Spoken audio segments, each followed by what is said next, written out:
Hello everyone. तो अभी हम डिस्कस करेंगे मैथ्स के क्वेश्चन कैसे पूछे गए थे आज 1 to 5 के सेट में। और कल मैं डिस्कस कराऊंगी जूनियर लेवल का, ठीक है, 5 to 8 का। तो अभी हम डिस्कस करते हैं मैथ्स के कैसे क्वेश्चन आए थे, ठीक है। मैं जल्दी जल्दी आंसर बताऊंगी, आप लोग मैच करते हुए चलिए और मुझे बता दीजिएगा कितने नंबर आपके बन रहे हैं। तो 31 है, संगीता एक साबुन खरीदना चाहती है जिसका मूल्य ₹10 है। उसके पास एक 5 रुपये का सिक्का, 2 ₹1 के सिक्के और 5 50 पैसे के सिक्के हैं। उसे साबुन खरीदने के लिए और कितनी धनराशि की ज़रूरत है? तो इसका आंसर हो जाएगा ऑप्शन नंबर 4, 0.50 रुपये, ठीक है। रूबीना ने कार से 16:50 बजे अपनी यात्रा शुरू की और उसी दिन 21:15 बजे समाप्त की। यात्रा पूरा करने में लिया गया समय है। तो इसका राइट आंसर हो जाएगा ऑप्शन नंबर 2, 4 घंटे 25 मिनट। एक वर्ग की भुजा 5 सेंटीमीटर है। यदि इस वर्ग की भुजा दुगनी कर दी जाए तो नया क्षेत्रफल कितना गुना हो जाएगा? तो इसका आंसर है 4 गुना हो जाएगा, यानी कि ऑप्शन नंबर 1। 34 है, बढ़ते हुए क्रम में भिन्नों के समूह का चयन करना है। तो इसका राइट आंसर हो जाएगा ऑप्शन नंबर 3, ठीक है। 35 है, प्रियदर्शनी ने 4.8 kg बादाम, 2500 ग्राम किशमिश और 3.5 kg काजू को मिला दिया तथा इस मिश्रण के बराबर बराबर 3 दर्जन पैकेट बना दिए। प्रत्येक पैकेट का भार क्या है? तो इसका आंसर हो जाएगा 300 ग्राम, यानी कि ऑप्शन नंबर 2।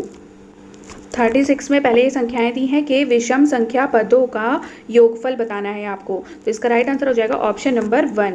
निम्नलिखित में से कौन सी व्यवस्था संख्याओं को अवरोही क्रम में निरूपित करती है? तो इसका राइट आंसर हो जाएगा ऑप्शन नंबर 2। 38 है, 100 लाख को निम्नलिखित रूप में भी जाना जाता है: 1 मिलियन, 1 करोड़, 1 बिलियन या 10 करोड़। तो इसका राइट आंसर होगा 1 करोड़, यानी कि ऑप्शन नंबर 2। 39 है, 100 में एक पूर्ण संख्या जोड़ी जाती है और फिर वही संख्या 100 में से घटा दी जाती है। इस प्रकार प्राप्त हुई दोनों संख्याओं का योगफल क्या होगा? तो इसका राइट आंसर हो जाएगा 3, मतलब कि 200। निम्नलिखित में से कौन सा 3630 का एक गुणनखंड नहीं है? तो ये हो जाएगा 9।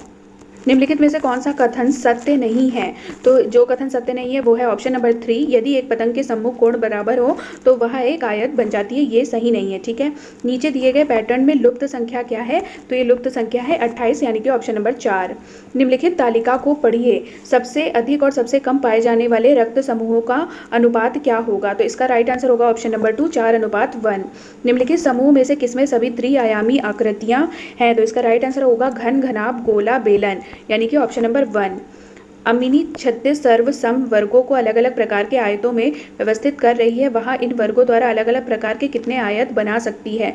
तो इसका राइट आंसर होगा 5, यानी कि ऑप्शन नंबर 46 है, आकलन के बारे में निम्नलिखित में से कौन सा कथन सही नहीं है? देखो, इसमें 2 कथन है जो सही नहीं है। पहला है 1 एंड दूसरा है 3। तो ये थोड़ा सा ना क्वेश्चन डाउटफुल है।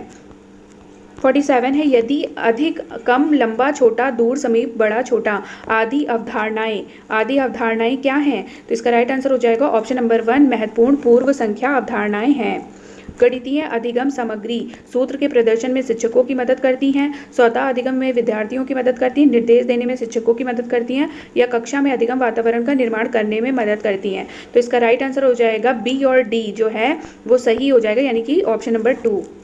निम्नलिखित कथनों में कौन सा सही नहीं है? तो कौन सा सही नहीं है? विद्यार्थियों की त्रुटियों को अनदेखा कर देना चाहिए क्योंकि त्रुटियों की ओर इशारा उनको प्रेरणाहीन करेगा। ये सही नहीं है, ठीक है। पाठ्यचर्या रूपरेखा 2005 के अनुसार कक्षाओं के ऊपर किए गए शोध बताते हैं कि लड़कियों को गणित में विशेषज्ञता के योग न मानकर उनका काफ़ी व्यवस्थित अवमूल्यन होता है जबकि वे गणित में अच्छा प्रदर्शन करती हैं। तो इसका राइट आंसर हो जाएगा ऑप्शन नंबर 2। समाज की लिंग संबंधी धारणाएं इस मान्यता की ओर ले जाती हैं कि लड़के समस्या समाधान की ज़्यादा नवीन कार्यविधियाँ उपयोग करते हैं और इसलिए उन्हें बेहतर अवधारणात्मक समझ होती है, ठीक है।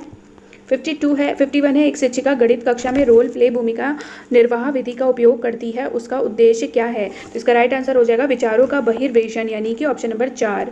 कक्षा शोध यह दर्शाते हैं कि अधिकांश विद्यार्थी गणित को उसी कक्षा में जो अन्य विषय वे पढ़ते हैं उनसे अधिक कठिन समझते हैं। गणित की प्रकृति का निम्नलिखित में से कौन सा पहलू इस भय को बढ़ाता है? तो इसका राइट आंसर होगा ऑप्शन नंबर 1, गणित में प्राथमिक अवधारणाओं की अमूर्त प्रकृति। 53 है, निम्नलिखित में से किसने गणितीय खगोल विज्ञान के क्षेत्र में काम किया है? तो ये हो जाएगा ऑप्शन नंबर 3, आर्यभट्ट। एक सब्जी बेचने वाला पालक ₹60 प्रति किलोग्राम बेच रहा था। सोनू ने 350 ग्राम पालक लिया जिसके लिए सब्जी बेचने वाले ने सोनू से 21 रुपए लिए। सब्जी बेचने वाले द्वारा प्रयोग में लाए गए इस गणितीय कौशल के संबंध में निम्नलिखित में से कौन सा सत्य है? तो इसका राइट आंसर हो जाएगा केवल सी। ऐसे कौशल गणितीय प्रश्नों को हल करने के लिए वैकल्पिक तरीकों को विकसित करने में सहायक होते हैं, यानी कि केवल सी सही है। 55 है, निम्नलिखित में से कौन सी परिस्थिति याद दर्शाती है कि बच्चे ज्ञान का निर्माण स्वयं कर रहे हैं? तो इसका राइट आंसर हो जाएगा ऑप्शन नंबर 2, बच्चों को हस्तकौशल सामग्री जैसे संख्याओं के गिट, आयताकार सारणियों में व्यवस्थित गिटियां दी गई हैं और वे इनका प्रयोग कर गुणन के पैटर्न खोज रहे हैं। 56 है, निम्नलिखित में से कौन से कथन गणित की प्रगति के बारे में सबसे उपयुक्त है? तो इसका राइट आंसर हो जाएगा ए, बी व सी। डी गलत है, बाकी ये तीनों सही है, यानी कि ऑप्शन नंबर 3 सही हो जाएगा। बच्चों में गणितीय अभिरुचि को विकसित करने के लिए एक अध्यापिका निम्नलिखित गतिविधियां अपनी कक्षा में करवाती है, इनमें से वह चुनिए जो उसके उद्देश्य को पूरा करने में प्रभावी नहीं है। तो इसका राइट आंसर है ऑप्शन नंबर 3, वह हमेशा उस विद्यार्थी की प्रशंसा करती है जो कक्षा में सत्रांत परीक्षा में सबसे अधिक अंक प्राप्त करता या करती है। राष्ट्रीय शिक्षा नीति NEP 2020 के अनुसार देश भर में विभिन्न विषयों में ओलंपियाड और प्रतियोगिताएं होंगी। क्या होंगी? मजबूत होंगी। निम्नलिखित में से कौन सा प्राथमिक विद्यालय के शिक्षार्थी को भिन्न 2/3 और 4/6 के बीच तुल्यता की कल्पना करने में मदद करने का सबसे उपयुक्त तरीका है? तो इसका आंसर हो जाएगा भिन्न डिस्क का उपयोग। संख्या बोध विकसित करने में उपकरणा सबिटाइजिंग एक महत्वपूर्ण भूमिका निभाती है। निम्नलिखित में से कौन सा उदाहरण है जो विद्यार्थी में उपकरणा के कौशल का प्रदर्शन करता है? तो इसका राइट आंसर हो जाएगा ऑप्शन नंबर 4, विद्यार्थी एक पासा उछालता है और बिना बिंदुओं को गिने या बताने में सक्षम है कि वह चार है। तो यहाँ खत्म हो गया 60 क्वेश्चन। अब बताइएगा आपके 30 में से कितने नंबर मैथ्स में आ रहे हैं, ठीक है।